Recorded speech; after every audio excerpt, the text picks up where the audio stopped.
Itong sarili lang ito mga guys. Ginataang talbos kamuting bagin. Paki-like na rin po at paki-subscribe sa aking channel. Kung gustuhan nyo po ang aking mga luto ng ginataang kamuting bagin, sibuyas, luya, pati dulaw. Yan po, dulaw. Dulaw.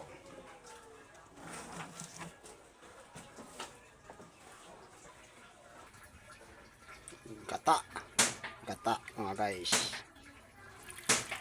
Yan. Okay.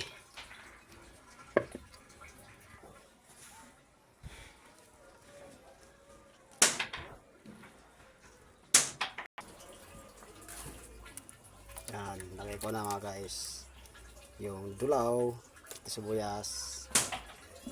Yan, nakapay ko mga guys.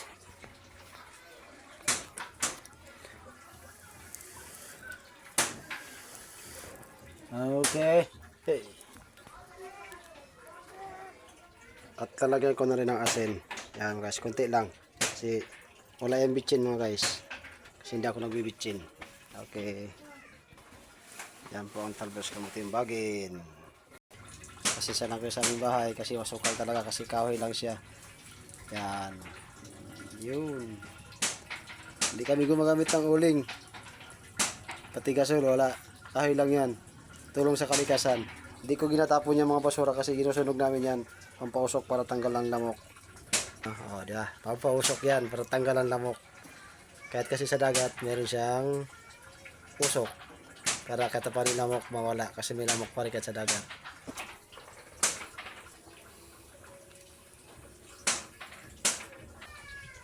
Ay, halalin natin. Para di mag-ano yung gata. Kasi pag nagkulo yung gata, magbubuo siya.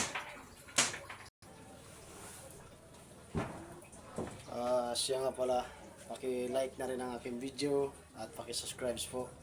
Pabutin po natin ang 1 million subscription po para makatulong tayo sa mga viewers. Paki-like na rin po at pag-comment na rin po kayo kung saan nakakarating ang aking video.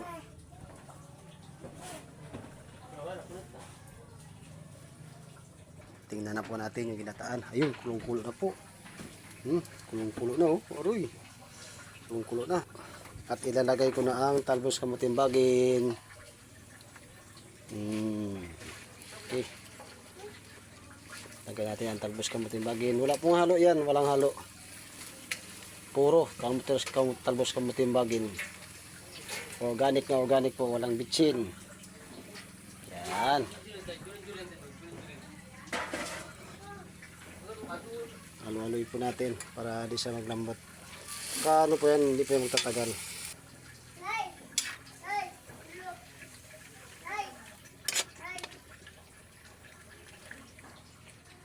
Yeah, lambot na. Lambot na po siya. Ayan, kunti-kunting ano na lang. Kunti-kunting halo-halo na lang po. Yan, wag po din tatakpan yan. Kasi pag tinakpan po yan, malulugaw yan. Tapakuloy lang po natin yan siya ng mga 2 seconds. O kaya 1 seconds. 1 minute. Pagkulo po yan, okay na. Titikman po natin, baka kulang sa asin.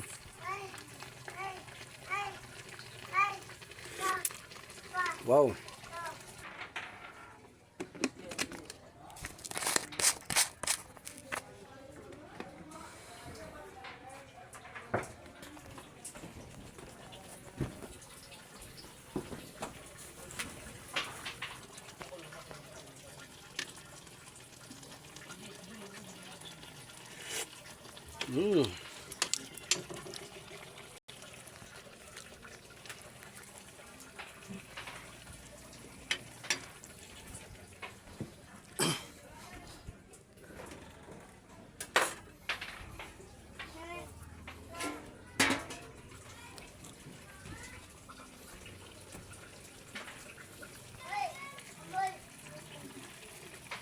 Inango ko na.